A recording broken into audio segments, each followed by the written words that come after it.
14 pro max সম্পূর্ণ green screen. দেখেন same ডিসপ্লেটা একটা সিগনেচার করে নিয়েছি, সেম এই ডিসপ্লেটাই 100% ঠিক করে আজকে আপনাদের দেখাবো। সিগনেচারটা একটু লক্ষ্য রাখেন, কাজ করার পরে এটাই আপনাদের দেখাবো। যাদের আইফোনের স্ক্রিন প্রবলেম আছে তারা আমাদের কাছে নিশ্চিন্তে চলে আসতে পারেন।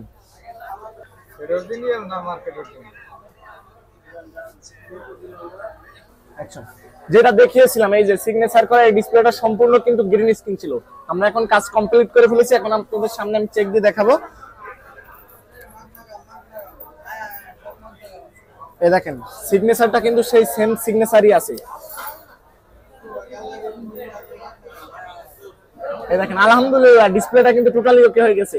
আমরা যেরকম দেখাচ্ছি তেমন যদি ভিডিও হয়, আপনার সেম যদি প্রবলেম হয়, আমরা 100% 14 প্রো ম্যাক্স এই গ্রিন স্ক্রিন গুলো ঠিক করে থাকি। দেখেন এটা টোটালি অন হওয়ার পরে আপনাদের টোটালি চেক করে দেখাবো। আপনাদের যাদের 14 প্রো ম্যাক্স গ্রিন স্ক্রিন আছে, মেসেজ, টু টোন এবং আননোন পার্ট, ডিসপ্লে সকল কিছু এবং ওয়াটার রেজিস্ট্যান্ট যেটা সেটা ঠিক রেখে কাজ করে দেওয়া যাবে। Thank you.